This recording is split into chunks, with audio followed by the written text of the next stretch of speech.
பாசத்திற்குரிய சகோதரர்களே, அல்லாஹ் ரப்புல் ஆலமீன் இந்த சமூகத்தில் படைத்திருக்கக்கூடிய மனித இனத்திலே முஸ்லிம்களுக்கு கடும் பகைவர்களாக யாரை ஆக்கியிருக்கிறான் என்று சொன்னால் யகூதிகளைத்தான் ஆக்கியிருக்கிறான். இந்த உலகத்தில் அல்லாஹ் படைத்திருக்கின்ற படைப்புகளிலேயே அல் குர்ஆன் அதை ரொம்ப தெளிவாகவே சொல்லுது. அவர்கள் உங்களுக்கு கடுமையான பகைவர்களாகத்தான் இருப்பார்கள். யூதர்களை பொறுத்த வரைக்கும் அவங்க நண்பர்களாக எப்போதும் இருக்க மாட்டார்கள். அதை அல்லாஹ் ரப்புல் ஆலமீன் அல் குர்ஆன் வாயிலாகவே தெளிவுபடுத்துகின்றான். யூதர்களையும் இணை வைப்பவர்களையும் நீங்கள் கடும் பகைவர்களாக காண்பீர்கள், நீங்க போய் பகைவர்களாக இருங்க அப்படின்னு அல் குர்ஆன் அல்லாஹ் சொல்லல. அவங்க அப்படித்தான் இருப்பாங்க அப்படிங்கிற செய்தியை தான் அல்லாஹ் என்ன செய்யறான், நமக்கு பதிவு செய்கின்றான். அதற்கான காரணங்கள் என்ன என்பதை நாம் வரலாற்று ரீதியாக தெரிந்து கொள்ள வேண்டும். இன்றைக்கு முஸ்லிம்களிடத்திலே பல்வேறு செயல்கள், யூதர்களை ஒத்த செயல்கள் நடமாடி கொண்டிருக்கக்கூடிய சூழலை பார்க்கின்றோம். எந்த ஒரு கலாச்சாரமாக இருந்தாலும் சரி, முஸ்லிமுக்கென்று ஒரு கலாச்சாரத்தை, முஸ்லிம்களுக்கென்று ஒரு கலாச்சாரத்தை அல்லாஹ்வுடைய மார்க்கம் கொடுக்கிறது. ஆடை அணிவதாக இருந்தால் ஆணுக்கும் பெண்ணுக்கும் ஃபர்தாவை கற்றுத் தருகிறது. ஒரு முடி வெட்டுவதாக இருந்தால் ஒரு ஆண் எப்படி அவனுடைய ஹேர் ஸ்டைலை வைக்கணும் அப்படிங்கிறத அல்லாஹ்வுடைய மார்க்கம் சொல்லி தருது. பேச்சு, செயல்பாடுகள், வியாபாரம் எல்லாமே இஸ்லாம் ஒரு வழிமுறையை சொல்லி தரும் பொழுது முஸ்லிம்களில் சிலர் என்ன செய்யறாங்கன்னா அப்படியே யூத ஸ்டைலுக்கு என்ன செய்யறாங்க, தங்களுடைய வாழ்வியலை ஆக்கிக் கொள்கிறார்கள். அது ஒன்றும் பெரும் குற்றமில்லை என்பது போன்று நடந்து கொள்ளக்கூடிய சூழலை பார்க்கின்றோம். இது ஒரு பக்கம் இருக்குது. இன்னொரு பக்கம் யூதர்களை குறித்து பொதுவாகவே முஸ்லிம்களாகிய நாம் ஒரு பகுதியை தான் தெரிஞ்சிருக்கிறோம், இன்னொரு பகுதி தெரியாது. இன்னைக்கு நீங்க நல்லா பாருங்க, கஸாவிலே நடக்கக்கூடிய அந்த ஒப்பந்தம், அந்த போர் நிறுத்த ஒப்பந்தம் அது கையெழுத்து ஆயிருச்சு. ஆனா என்ன செய்யறாங்க, அந்த ஒப்பந்தத்தையும் மீறி அங்கே போரை நடத்தி கொண்டிருக்கிறார்கள் யூதர்கள். அப்ப இதுக்கெல்லாம் காரணம் என்ன? எல்லா விஷயங்களையும் நாம் அல்லாஹ்வுடைய தூதர் யாருக்கு ஒப்பாவதை பற்றியும் பேசல, யூதர்களுக்கு ஒப்பாகுவதை குறித்து பேசுகிறார்கள். ஒரு முஸ்லிம் என்ன செய்யக்கூடாது, யூதனுக்கு ஒப்பாக கூடாது. காரணம் என்னன்னா, அவன் எல்லா சூழல்களிலும் ஒரு முஸ்லிம் உயிர் வாழக்கூடாது என்று நினைக்கக்கூடியவன். அல்லாஹ்வுடைய தூதர் கொல்லப்பட வேண்டும், அவமானப்படுத்தப்பட வேண்டும், இழிவுபடுத்தப்பட வேண்டும் என்று கங்கணம் கட்டிக்கொண்டு அல்லாஹ்வுடைய தூதரோடு வாழ்ந்து கொண்டிருந்தவர்களில் மிக முக்கியமான சமூகம் இந்த யூத சமூகம். ரசூலுல்லாஹி ஸல்லல்லாஹு அலைஹி வஸல்லம் அவங்களோட தான் இந்த யூதர்கள் வாழ்வார்கள். ஆனால் என்ன நினைப்பாங்க, அல்லாஹ்வுடைய தூதர் இந்த பிரச்சாரத்தை செய்யக்கூடாது, தூதருடைய இந்த செயல்பாடுகள் எல்லாம் நிறுத்தப்பட வேண்டும் அப்படின்னு செயல்பட ஆரம்பித்தார்கள். ஒவ்வொரு வரலாற்று நிகழ்வுகளாக சொல்கிறேன், நல்லா கவனிச்சுட்டு வாங்க. அல்லாஹ்வுடைய தூதர் ரசூலுல்லாஹி ஸல்லல்லாஹு அலைஹி வஸல்லம் அவர்களுடைய சமூகத்துல அந்த சமூகத்தை அழிப்பதற்கு ஏற்படுத்தப்பட்டவர்கள் யார் தெரியுமா? ரசூலுல்லாஹி ஸல்லல்லாஹு அலைஹி வஸல்லம் இருக்கிறாங்களா இல்லையா? அவங்க சமூகத்திலேயே சமூகத்தை அழிக்க என்று வந்தவர்கள் யாரு? யூதர்கள் டைரக்டா வரல. யார் வந்தா? யூதர்கள் ஏற்பாடு செய்த முனாஃபிக்குகள் வந்தார்கள். யூதர்களால் ஏற்பாடு செய்யப்பட்ட அப்துல்லா இப்னு உபை இப்னு சலூல் என்கின்ற அந்த நயவஞ்சகன் உள்ளே வந்தான். ஒவ்வொரு முஸ்லிம் இடத்திலும் போய் குழப்பத்தை ஏற்படுத்தினான். போர்க்களங்கள் என்று சொன்னால் போர்க்களத்திலே போய் முஸ்லிம்களோடு சேர்ந்து போர்க்களத்திற்கு செல்வான். அங்க போயிட்டு என்ன செய்வான்னா, இந்த போர்க்களத்தில எல்லாம் நம்ம தாக்கு பிடிக்க மாட்டோம், நம்மை எதிரிகள் கொலை செய்து விடுவார்கள், நமக்கு பெரிய பாதிப்பு ஏற்பட்டு விடும் என்று சொல்லி எல்லா முஸ்லிம்களிடத்திலும் செய்தியை பரவ விடுவார். அதுல ஒரு பகுதி அப்படியே மனம் சஞ்சலம் அடைந்து வெளியே வருவாங்கல்ல, நம்பிக்கையில சில பேர் பலகீனமா இருப்பாங்களா இல்லையா, அவர்கள் எல்லாம் வெளியே வருவாங்க, இவனும் சேர்ந்து அவங்களோட சேர்ந்து ஓடி போய்வான். இப்படி ஒவ்வொரு போர்க்களத்திலும் செயல்பட்டான். உதாரணத்திற்கு தபூக்குடைய யுத்தகளத்துல கிட்டத்தட்ட ஒரு 3 நபித்தோழர்கள் கடுமையாக அல்லாஹ்வுடைய தூதரால் என்ன செய்யப்பட்டாங்க, அல்லாஹ்வுடைய தூதர் கொடுத்த அந்த பனிஷ்மெண்ட்டுக்கு ஆளானாங்க. அப்படி ஆளான நபித்தோழர்கள் உண்மையை சொல்லி ஆளானாங்க. அல்லாஹ்வுடைய தூதர் போருக்கு செல்கிறார்கள், போருக்கு சென்று விட்டு திரும்பி வருகிறார்கள். யாரெல்லாம் போருக்கு வரலையோ அவங்க எல்லாம் ரசூலுல்லாஹ்ட்ட என்ன செய்யணும், நான் இன்ன காரணத்தினால் போருக்கு வரவில்லை என்று சொல்லி அது என்ன செய்யணும், உண்மைப்படுத்திட்டு போயிடணும். அல்லாஹ்வுடைய தூதர் விட்டுருவாங்க. ஆனா சில நபித்தோழர்கள் என்ன செய்யறாங்க, அல்லாஹ்வுடைய தூதரிடத்தில் வருகிறார்கள், உண்மையிலேயே நாங்கள் இந்த உலகத்தினுடைய சுகபோகங்களின் காரணத்தினால் தான் போர்க்களத்திலே கலந்து கொள்ளவில்லை அல்லாஹ்வுடைய தூதரே என்று சொல்லி ரசூலுல்லாஹி ஸல்லல்லாஹு அலைஹி வஸல்லம் அவர்களிடத்தில் உண்மையை சொல்கிறார்கள். சொன்ன உடனே ரசூலுல்லாஹ் என்ன செய்யறாங்க, அல்லாஹ்விடத்திலிருந்து வஹி வராதவரை, மன்னிப்பு வராதவரை உங்களை நான் என்ன செய்ய மாட்டேன், எந்த காரணத்தை கொண்டும் பேச மாட்டேன், இவர்களோடு யாரும் எந்த தொடர்பும் வைக்கக்கூடாது. ஒரு நீண்ட வரலாறு. மிகப்பெரிய வரலாறு, மிகப்பெரிய அளவில் மன ரீதியாக பாதிக்கப்பட்டார்கள். அதெல்லாம் அப்புறம் இதுல சில பேர் வராங்க. அதுல இந்த அப்துல்லா இப்னு உபை இப்னு சலூல் மாதிரி ஆட்கள் எல்லாம் முக்கியமான ஆட்கள், நயவஞ்சகர்கள், பொய் காரணத்தை சொல்கிறார்கள். நாங்க வரணும்னு நினைச்சோம், எங்க உள்ள ஃபுல்லா தபூக்ல தான் இருந்துச்சு, எங்க உள்ள ஃபுல்லா போர்க்களத்துல தான் இருந்துச்சு, ஆனா வர முடியாம போயிருச்சு.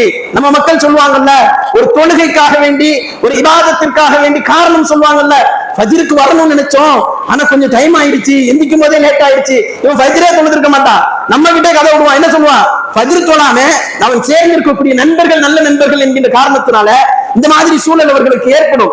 இந்த மாதிரி ஆட்கள் தான் யாரு? இந்த முனாஃபிக்குகளாக இருந்தாங்க. நம்ம இவர்களை முனாஃபிக்குன்னு சொல்ல வரல, அதனால அந்த பண்புகளை நம்ம மாற்றிக்கொள்ள வேண்டும்.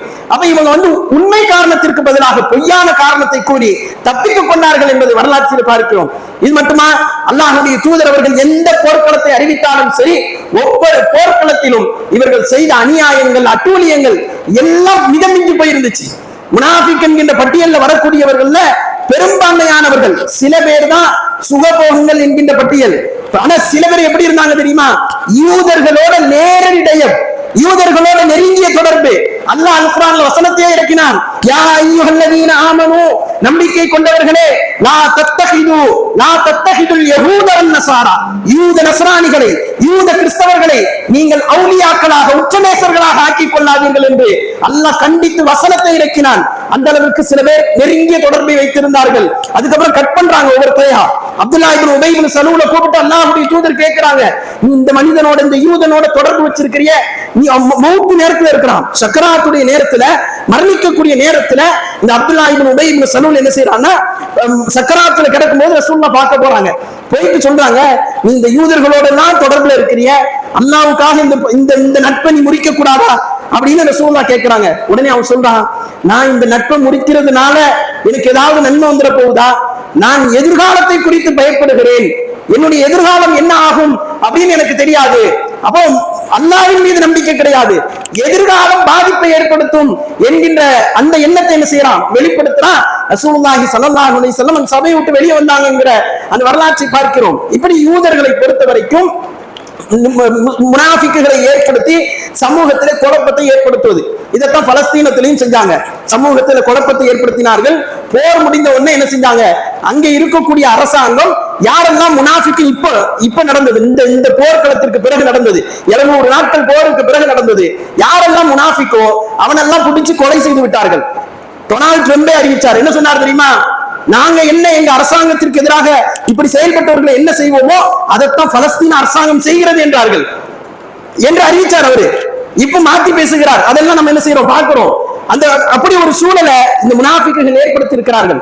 அல்லாஹ்வுடைய தூதரோடு செஞ்ச எந்த ஒப்பந்தத்தையும் நிறைவேற்றியது கிடையாது. ரசூலுல்லாஹி ஸல்லல்லாஹு அலைஹி வஸல்லம் அவர்களிடத்திலே செய்த எந்த ஒப்பந்தத்தையும் நிறைவேற்றியது கிடையாது. ஹைபர் என்கின்ற ஒரு பகுதி, இந்த ஹைபர் என்கின்ற பகுதியில யூதர்கள் நிறைந்து வாழ்ந்து கொண்டிருக்கிறார்கள். அல்லாஹ்வுடைய தூதர் என்ன செய்யறாங்க? இந்த ஹைபர்ல போய் சொல்றாங்க, நீங்க இங்க சந்தோஷமா வாழலாம், உங்களுக்கு நமக்கு மத்தியில ஒரு அக்ரிமெண்ட், நீங்க முஸ்லிம்களை தாக்க கூடாது, நாங்களும் உங்களை என்ன செய்ய மாட்டோம், தாக்க மாட்டோம், அவர்களுடைய பொருளாதாரத்தையோ அல்லது அவர்களுடைய வியாபாரத்தையும் நீங்க சேதப்படுத்த கூடாது, நாமும் என்ன செய்ய மாட்டோம், உங்களுடைய வியாபாரத்தை சேதப்படுத்த மாட்டோம். இப்படி ஒரு அக்ரிமெண்ட் கையெழுத்தாவது. அல்லாஹ்வுடைய தூதர் வாழ்ந்த காலகட்டத்துல, அல்லாஹ்வுடைய தூதருடைய காலகட்டத்துல கையெழுத்தான இந்த அக்ரிமெண்ட இது முடிஞ்சு ரசூலுல்லாஹ்வுடைய மௌத், அவர்களுடைய மௌத்துக்கு பிறகு அபூபக்கர் சித்திக் ஆட்சிக்கு வராங்க. இப்பவும் ஹைபர்ல தான் யூதர்கள் இருக்கிறார்கள், நல்ல பெரும் கொண்ட மக்களாக வாழ்ந்து கொண்டிருக்கிறார்கள். பிறகு உமர் ரலியல்லாஹு அன்ஹு அவர்களுடைய ஆட்சிக்கு வராங்க. அபூபக்கருடைய மௌத்துக்கு பிறகு உமர் ரலியல்லாஹு அன்ஹுடைய ஆட்சி காலத்துல, உமர் ரலியல்லாஹு அன்ஹுடைய ஆட்சி காலத்துல என்ன செய்யப்படுறாங்க? ஹைபரில் இருந்து வெளியேற்றப்படுகிறார்கள். யார்? யூதர்கள். ஏன் வெளியேற்றப்பட்டார்கள்? இதுதான் முக்கியமான விஷயம். வெளியேற்றப்பட்டதற்கான அடிப்படை காரணம் இந்த யூதர்கள். உமர் ரலியல்லாஹு அன்ஹுடைய மகன் இருக்கிறாரு அப்துல்லா இப்னு உமர், இவர் என்ன செய்வார்னா, ஹைபர்ல இவருக்கு சில சொத்துக்கள் இருக்கும், அந்த சொத்துக்களை எல்லாம் போய் அதை பார்க்கணும், பாதுகாக்கணுங்கிறதுக்காக ஹைபருக்குள்ள போவாரு. சில யூதர்கள் இரவோடு இரவாக சேர்ந்து அப்துல்லா ரலியல்லாஹு அன்ஹு அவர்கள் மீது மிகப்பெரிய கொலைவெறி தாக்குதலை நடத்தி விடுவார்கள்.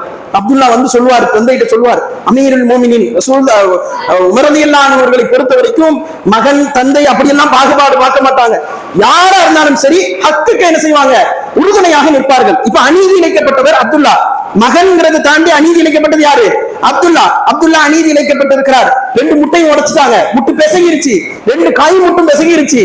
அப்துல்லா அல்லாஹ் அமீருல் மோமினினே எனக்கு நீதி வழங்குங்கன்னு கேட்கிறாரு. உமர் ரலியல்லாஹு அவர்கள் நீதி வழங்கக்கூடிய இடத்துல இருக்கிறார்கள். நம்ம பார்த்திருக்கிறோம்ல, உமர் ரலியல்லாஹுடைய நேர்மையை நாம இங்க தெரிய வேண்டிய கடமைப்பட்டு இருக்கிறோம். நேர்மைக்குத்தான் என்றைக்கும் சாதகமாக இருப்பார்கள். அவங்க மௌத்தா போகும்போது கூட என்ன செஞ்சாங்க, தன்னுடைய மகனுடைய பேரை அமீர்ங்கிற பேர்ல வந்துடக்கூடாது, அவர் ஹலீஃபாவாக வந்துவிடக்கூடாது என்பதுல மிக கவனமாக இருந்தார்கள். என்னுடைய மகன், அதனால ஹலீஃபாவாக நியமிங்க அப்படின்னு வந்துடக்கூடாதுங்கிறதுல கவனமா இருந்தாங்க. சத்தியத்தை எப்போதுமே அவர் ஷிர்க்ல இருக்கும்போது எப்படி இருந்தார், உறுதியா உடன் பிறந்தவர்கள் எல்லாம் பார்க்க மாட்டார். அவருக்கு தப்புன்னு தெரிஞ்சா அவர் என்ன செய்வார், உடைத்து விடுவார். ஹக்குக்கு வந்தவொடனே எப்படி இருப்பார், நீதிக்கு எவ்வளவு சாதகமாக இருப்பார். பல நேரங்களில் அப்துல்லா ரலியல்லாஹு அவர்கள் குறித்து உமர் ரலியல்லாஹு அவர்கள் ஆட்சேபனை தெரிவித்திருக்கிறார்கள். நீ செய்யறது தப்புன்னு சரி செஞ்சிருக்கிறாங்க, பார்க்கிறோமா இல்லையா வரலாற்றுல.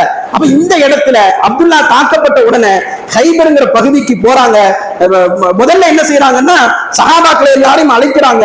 அழைத்து விட்டு அந்த நிர்வாக சபையில உமர் ரலியல்லாஹு அவர்கள் பேச ஆரம்பிக்கிறார்கள். பேச ஆரம்பிச்சாங்கன்னு சொன்னா ஒவ்வொரு செய்தியா சொல்றாங்க. அல்லாஹ்வுடைய தூதர் அவர்கள் இந்த கைபர் ஒப்பந்தத்தை எழுதியிருந்தார்கள். கைபரில இந்த யூதர்கள் இப்படி அநீதி இழைத்திருக்கிறார்கள் அப்துல்லாவுக்கு.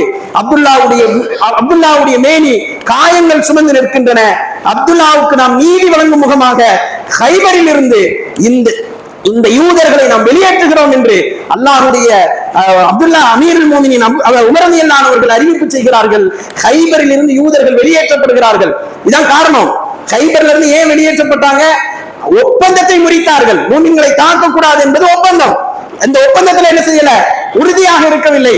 அல்லாஹ்வுடைய தூதரிடத்துல எல்லா காரியங்களிலும் இப்படி ஒப்பந்தத்தை முறித்து பொய்யை பரப்பி, அவதூறை பரப்பி, இல்லாத செய்திகளை எல்லாம் பரப்பி இந்த சமூகத்திலே வாழக்கூடிய ஒரு சமூகம் என்று சொன்னால் அது யூத சமூகம் தான் என்பதை புரிந்து கொள்ள வேண்டும். யூதர்களை குறித்து யார் சொல்ல வேண்டும், முஸ்லிம்களாகிய நம்மை விட யூதர்களே சொல்கிறார்கள்.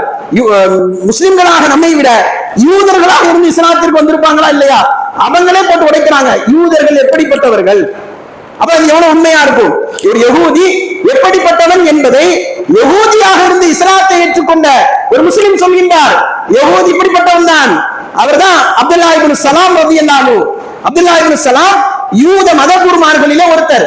யூத மதத்தை கொண்டு போய் பிரச்சாரம் செய்வதில், அதை மக்களிடத்திலே பரப்புவதிலே ஒரு நபர் யார் என்று சொன்னால் அப்துல்லா இப்னு சலாம். அவருடைய தந்தையும் ஒரு மார்க்க அறிஞர், யூத மார்க்க அறிஞர். இந்த அப்துல்லா இப்னு சலாம் வராரு ரசூலுல்லாஹி ஸல்லல்லாஹு அலைஹி வஸல்லம் அவங்கள்ட்ட, அல்லாஹ்வுடைய தூதர் என்று நீங்கள் அறிவித்துக் கொண்டிருக்கிறீர்கள். மதீனாவுக்கு வந்த உடனே அந்த செய்தி கிடைச்ச உடனே ரசூலுல்லாஹ்வை பார்க்க வராரு. வந்தாருன்னு சொன்னா, நீங்கள் அல்லாஹ்வுடைய தூதர் என்று அறிவித்துக் கொண்டிருக்கிறீர்கள், ஆனால் அல்லாஹ்வுடைய தூதர் என்று சொன்னால் 3 கேள்விகளுக்கு பதில் சொல்ல வேண்டும். அந்த 3 கேள்விக்கும் நீங்க பதில் சொல்லாத வரை நான் உங்களை நம்ப முடியாது அப்படின்னு சொல்லி அப்துல்லா இப்னு சலாம் பேசுறாரு அல்லாஹ்வுடைய தூதரிடத்துல. அல்லாஹ்வுடைய தூதரிடத்துல ஃபர்ஸ்ட் क्वेश्चन கேட்கிறார். மறுமை நாளுடைய அடையாளமாக இந்த உலகத்தில் அனுப்பப்படக்கூடிய முதல் அடையாளம் எது என்று கேட்கிறார். இரண்டாவது क्वेश्चन, அல்லாஹ் மறுமை நாளிலே சொர்க்கவாசிகளுக்கு கொடுக்கக்கூடிய உணவு எது என்று கேட்கிறார். இப்படி 3 क्वेश्चனையும் கேட்ட உடனே அல்லாஹ்வுடைய தூதர் அவர்கள் ஒவ்வொரு क्वेश्चனுக்கா பதில் சொல்றாங்க.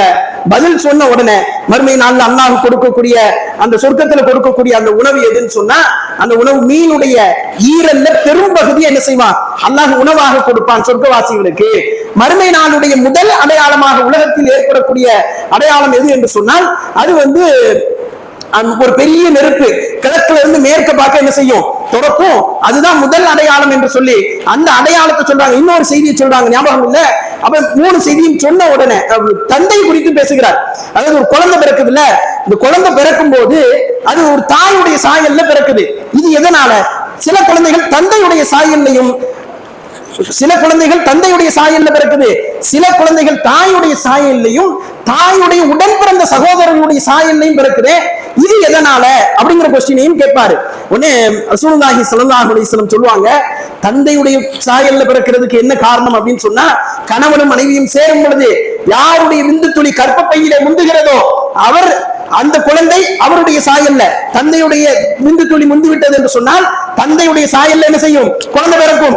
தாயுடைய விந்து துளி முந்து விட்டது என்று சொன்னால் கர்ப்பப்பையில போய் சேர்றதுல தாயுடைய விந்து துளி ஃபர்ஸ்ட் போய் சேர்ந்துருச்சுன்னு சொன்னா அது அந்த தாயுடைய சாயல்லையும் அவனோடு உடன் பிறந்தவர்களுடைய சாயல்லையும் பிறக்கும்னு சொன்ன உடனே இவர் என்ன செய்யறாரு, அல்லாஹ்வுடைய தூதருடைய கரத்தை பிடித்து இஸ்லாத்தை தழுவி விட்டார். அஷ்ஹது அல்லா இலாஹ இல்லல்லாஹ் அஷ்ஹது அன்ன முஹம்மதன் அல்லாஹ்வுடைய தூதர் தான், உண்மையை தான் உரைத்தீர்கள் என்று சொல்லி கலிமாவை மொழிந்து விட்டார். ஒளிந்து கொண்டிருக்கக்கூடிய நேரத்துல கதவு தட்ட சத்தம் கேட்குது. யாரும் பார்த்தா சில யூதர்கள் வந்திருக்கிறார்கள். உடனே ரசூலுல்லாஹ் சொல்றாரு, யூதர்கள் மிக மிக பொய்யர்கள், யூதர்களை போன்று பொய்யர்கள் இந்த உலகத்துல கிடையாது. யார் சொல்றா? அப்துல்லா இப்னு சலாம் சொல்றாங்க, யூதர்கள் இந்த சமூகத்திலேயே பொய்யன்னு சொன்னா அவன் தான் பொய்யன், அவன் மோசமானவர்கள். அவன் நான் இன்னைக்கு இஸ்லாத்தை ஏற்றுக்கொண்டிருக்கிறேன் என்று சொன்னால் அது தெரிஞ்சதுன்னா என்னை குறித்து இல்லாத அவதூறுகளை எல்லாம் பரப்புவார்கள். யூதர்களுடைய கேரக்டர் கொண்டு வந்து சேர்த்துட்டான். என்னைக்குமே ஒரு முஸ்லிம் இஸ்லாத்துல இருந்து வெளியே போனவனே அப்படி பரப்பாது, அவன்கிட்ட உள்ள குறைகளை பேசும். ஒரு முஸ்லிமுடைய பண்புல அது இருக்கவே செய்யாது, அவனுடைய ரத்தத்திலே கிடையாது. ஆனா யூதர்களுடைய ரத்தத்துல என்ன உண்டு? பொய் உண்டு, அவதூறு உண்டு, எழுதப்பட்ட அக்ரிமெண்ட்களை கிழித்து வீசிவிட்டு அதற்கு முரணாக நடக்கக்கூடிய செயல்பாடுகள் யூதர்களிடத்துல உண்டு. இது அத்தனையும் செய்வார்கள் என்பதற்கு அப்துல்லா இப்னு சலாம் ரலியல்லாஹு அன்ஹு அவர்களுடைய அந்த வாக்கு சாட்சி. அப்ப அப்துல்லா இப்னு சலாம் சொல்லிட்டு, நான் போய் பின்னால ஒளிஞ்சுக்கிறேன், நீங்க அவங்கள்ட்ட பேச ஆரம்பிங்க, என்னை குறித்து கேளுங்கள், என் தந்தையை குறித்து கேளுங்கள், அதுக்கு பிறகு நம்ம சொல்லிக்கிடலாம் அப்படின்னு சொல்லிட்டு பின்னால போய் ஒளிஞ்சுக்கிடுவார். ரசூலுல்லாஹி ஸல்லல்லாஹு அலைஹி வஸல்லம் வந்த யூதர்கள்ட்ட பேச ஆரம்பிப்பாங்க. ஒவ்வொரு செய்தியா பேசிக் கொண்டிருப்பார்கள். ஒரு ஃபைனல் கட்டத்துல வரும் பொழுது அல்லாஹ்வுடைய தூதர் சொல்லுவாங்க, அப்துல்லா இப்னு சலாம் பத்தி நீங்க என்ன நினைக்கிறீங்க? அப்போ யூதர்கள் சொல்வார்கள், அவர் எங்களில் சிறந்தவருடைய மகனும் சிறந்தவருமாக இருக்கிறார், எங்களில் மார்க்க அறிஞர்களுடைய மகனும் மார்க்க அறிஞருமாக இருக்கிறார் அப்படின்னு சொன்ன உடனே ரசூலுல்லாஹ் சொல்லிடுவாங்க, அப்துல்லா இப்னு சலாம் இஸ்லாத்தை ஏற்றுக்கொண்டால் நீங்கள் என்ன செய்வீர்கள் என்று கேட்பார்கள். உடனே அந்த வந்த யூதர்கள் சொல்வார்கள், அப்படி ஒரு கஷ்டமான சூழல் அப்துல்லா இப்னு சலாமுக்கு வந்துவிடக் கூடாது என்று சொல்வார்கள். ரசூலுல்லாஹி ஸல்லல்லாஹு அலைஹி வஸல்லம் அப்துல்லா இப்னு சலாமை வெளியே அழைப்பார்கள். அவர் வந்துருவார். வந்துட்டு சொல்வாரு, நான் கலிமாவை மொழிந்து விட்டேன் அப்படின்னு சொன்ன உடனே அப்படியே மாற்றி பேசுவார்கள். உடனே மாற்றி பேசுவார்கள். என்ன சொல்லுவாங்க அப்படின்னு சொன்னா, இவர் இவர் இவர் பொய்யரின் மகன், இவர் உண்மையாளர் கிடையாது, இவர் எங்கள் சமூகத்திலே மோசமானவர் என்று சொல்லி உடனே அந்தர்பல்ட்டி அடிப்பாங்க. யூதர்களை அடையாளப்படுத்தி காட்டியவர் அப்துல்லா இப்னு சலாம் ரலியல்லாஹு அன்ஹு. அப்ப அல்லாஹ் ரப்பல் ஆலமீன் என்ன செய்யறான்? சாட்சி அங்கிருந்து எடுத்து கொடுக்கிறான். ஒரு யூதன் எப்படி இருப்பான் என்பதற்கு அடையாளத்தை அல்லாஹ் ரப்பல் ஆலமீன் அங்கிருந்து என்ன செய்யறான்? எடுத்து சமூகத்துல கொடுக்கிறான். இப்படித்தான் இவர்கள் இருப்பார்கள் என்பதை அடையாளப்படுத்துகிறார்கள் ரசூலுல்லாஹி ஸல்லல்லாஹு அலைஹி வஸல்லம். ஆக அன்பான சகோதரர்களே, இப்படி எந்த ஒரு விஷயத்திலையும் நேர்மையே கிடையாது என்று சொன்னால் அது யூதர்களுடைய வரலாறு தான். இன்னைக்கு அதைத்தான் என்ன செய்யறோம்? பலஸ்தீனத்துல கசால பாக்குறோம். அக்ரிமெண்ட் எழுதும் போதே நிறைய முஸ்லிம்கள் என்ன செஞ்சாங்க? சொன்னாங்க, இவர்கள் என்றைக்கும் அக்ரிமெண்ட்ல என்ன செய்ய மாட்டாங்க? நேர்மையாக இருக்க மாட்டார்கள். அல்லாஹ்வுடைய தூதரிடத்திலே நேர்மையா இருந்தது கிடையாது. ரசூலுல்லாஹ்வுடைய விஷயத்துல நீதியை நிலைநாட்டியது கிடையாது. இவர்கள் பொய்யர்கள், அநீதி இழைப்பவர்கள் என்பதை எல்லா முஸ்லிம்களும் உள்ளத்திலே ஆழமாக பதித்து வைத்திருந்தார்கள். அதே மாதிரி இன்னைக்கு செயல்பட்டுக் கொண்டிருக்கக்கூடிய சூழலை நம் கசாவிலே பார்த்து கொண்டிருக்கிறோம். அன்பானவர்களே, யூதர்களை பொறுத்த வரைக்கும் அல்லாஹ்வுடைய தூதர்கள் அணுகிய முறை என்பது வேறு. ஒரு பக்கம் அவர்களிடத்தில் எல்லா வகையிலும் நீதமாக நடந்திருக்கிறார்கள், ஒரு பக்கம் அவர்கள் தவறிழைத்தார்கள் என்று சொன்னால் இதுவரைக்கும் அல்லாஹ்வுடைய தூதர் எந்த சமூகத்தின் மீதும் அப்படி ஒரு கோபம் கொண்டது கிடையாது. அவ்வளவு கோபத்தை வெளிப்படுத்தி இருக்கிறார்கள். ரசூலுல்லாஹி ஸல்லல்லாஹு அலைஹி வஸல்லம் மதீனாவிலே போய் குடியேறுகிறார்கள். பக்கத்துல இருக்கக்கூடிய அந்த பகுதியில அல்லாஹ்வுடைய தூதர் பகுதியில அதிகமான யூதர்கள் மதீனாவுக்கு அருகில் இருந்து அல்லாஹ்வுடைய தூதரோட ஒப்பந்தம் எழுதுறாங்க. என்ன ஒப்பந்தம்? சமாதான ஒப்பந்தம் எழுதுகிறார்கள். சமாதானத்திற்கு தகுதியேற்றவர்கள் சமாதான ஒப்பந்தம் எழுதுகிறார்கள். அல்லாஹ்வுடைய தூதருக்கு தெரியும் யூதர்களை பொறுத்த வரைக்கும் அவர்கள் எப்போதும் நீதியாக இருக்க மாட்டார்கள் என்று. ஆனால் மதீனா நகரத்துல பக்கத்துல இருக்கிறாங்க என்கின்ற ஒரே காரணத்திற்காக அல்லாஹ்வுடைய தூதர் அவர்களிடத்திலே சமாதான ஒப்பந்தத்தை எழுதுகிறார்கள். கொஞ்ச காலம் போகிறது, ஒரு போர் நடக்கிறது. அந்த போர் யாரால் நடக்கிறது என்றால் இந்த சமாதான ஒப்பந்தம் எழுதினாங்கல்ல இவங்களால நடக்கல, இந்த யூதர்களால நடக்கல. இவங்க இந்த வரலாற்றுக்குள்ள வர இருக்கிறாங்க. இந்த போர் நடந்தது சில யூதர்களால் நடைபெற்றது. அந்த சில யூதர்கள் என்ன செய்யறாங்கன்னா, போய் மக்கமா நகரத்துல உள்ள முஸ்லிம்கள்ட்ட முஷ்ரிக்குகள்ட்ட பேசி, நம்மோடு உங்களோடு முஹம்மது போரிட்டு இருக்கிறார், அதே போன்று எங்களோடும் போரிட்டு இருக்கிறார், நாம் முஹம்மதை எதிர்த்து போர் புரிவோம் என்று சொல்லி அவர்களை அழைக்கிறார்கள். கத்ஃபான் ஒரு பகுதி, அங்க போய் கூப்பிடுறாங்க, வாங்க முஹம்மது ஸல்லல்லாஹு அலைஹி வஸல்லம் அவர்களோடு போர் புரிவோம் என்று சொல்லி அங்கேயும் போய் அழைக்கிறாங்க. எல்லா பக்கமும் கிராமம் கிராமமாக போய் இன்னைக்கு RSS செய்கிறதா இல்லையா, இதே வேலையை அன்னைக்கு யூதர்கள் செய்தார்கள். ஒவ்வொரு கிராமத்திலும் போய் உட்கார்ந்து கொண்டு எல்லா முஸ்லிம்களுக்கு எதிராக பெரும் கொண்ட படையை ஒன்று திரட்டினார்கள். ஒன்று திரட்டி முஸ்லிம்களை தாக்குவதற்காக மதீனா நகரத்திற்குள் வந்து கொண்டிருக்கிறார்கள்.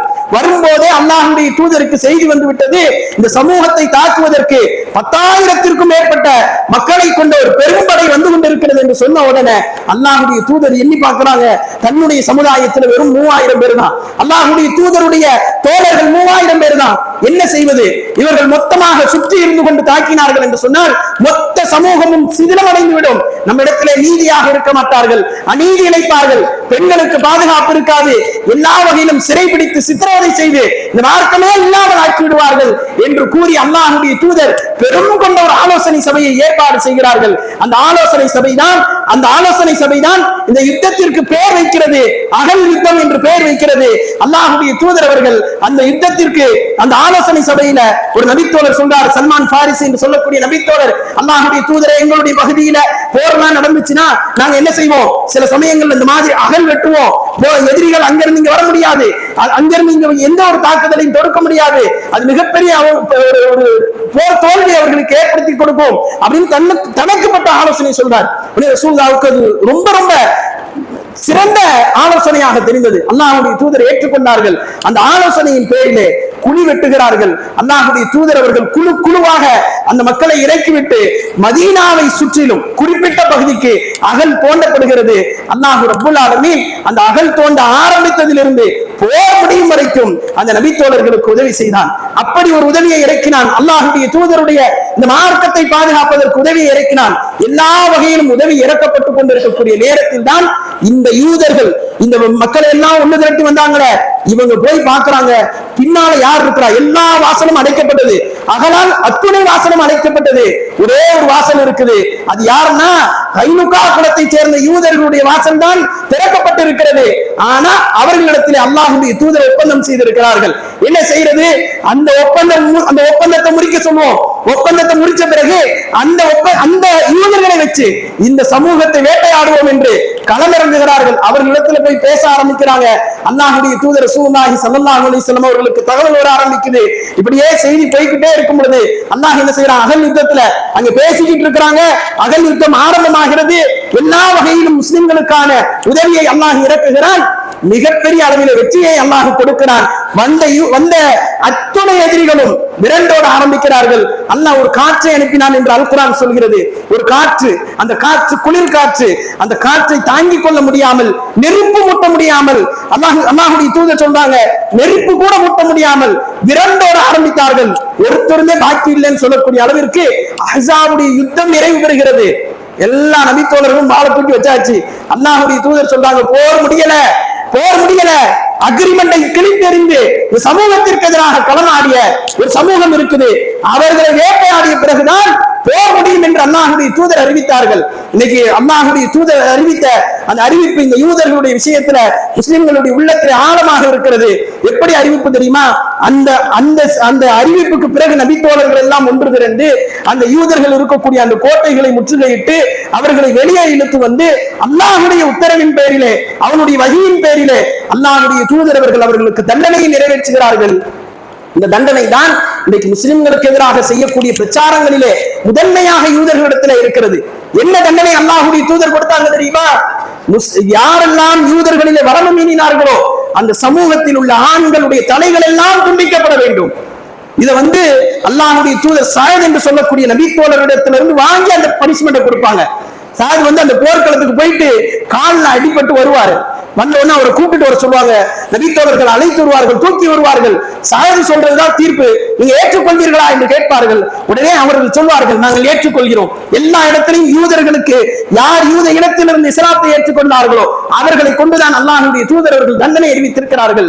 அங்கு தண்டனை அறிவிக்கப்படுது. சாயத் சொல்றாங்க, எல்லா ஆண்களையும் நீங்கள் கழுத்தை வெட்டி கொலை செய்து விடுங்கள். பஜாரிலே மக்கள் கூடக்கூடிய இடத்திலே மிகப்பெரிய குழி தோண்டப்படுகிறது, இவர்களுடைய தலைகள் எல்லாம் வெட்டப்படுகிறது.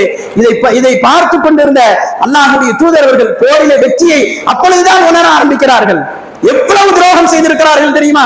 முஸ்லிம்களிடத்தில் செய்த எந்த ஒரு அக்ரிமெண்டையும் நிறைவேற்ற நிறைவேற்றாதவர்கள் என்று சொன்னால் இந்த யூதர்கள் தான். இப்படி யூதர்களுடைய வரலாறு நெடுகிலும் மார்க்கத்திற்கு முரணான அல்லாஹ்வுடைய தூதருக்கு எதிரான செயல்பாடுகள் தான் நிறைந்திருக்கிறது என்பதை நாம் வரலாற்றிலே பார்க்கிறோம். நாம் நம்முடைய வாழ்வியலை தீனுல் இஸ்லாமை மையமாக கொண்டு இஸ்லாம் எதை சொல்கிறதோ அதை நெஞ்சில் சுமந்து அதை நம்முடைய வாழ்வியலில் ஒரு பங்காக ஆக்கிக் கொண்டு வாழ்வதற்கு முயற்சி செய்ய வேண்டும். இது போன்ற யூத கலாச்சாரங்களை தூக்கி எறிந்துவிட்டு அது யூத கலாச்சாரம் என்று சமூகத்திலும் உபதேசிக்கக்கூடிய மக்களாக வாழ வேண்டும். அதே நேரத்தில் யூதர்களுடைய விஷயத்தில் ஒரு முஸ்லிமுடைய பார்வை என்பது அது எதிர்பார்வை அப்படிங்கிறத தாண்டி அது எப்படி இருக்கணும்னா சீரான பார்வையா இருக்கணும். யூதர்கள் எப்பொழுதும் ஒப்பந்தத்தை நிறைவேற்ற மாட்டார்கள். அவர்கள் நிறைவேற்றியது கிடையாது. அவர்கள் பொய்யர்கள், அவர்கள் அநீதி இழைப்பார்கள். அவர்கள் தான் எல்லா போர்க்களத்திற்கும் தலையாக அல்லாஹ்வுடைய தூதருக்கு இருந்தார்கள் என்பதை நாம் நினைவில் வைத்துக் கொள்ள வேண்டும்.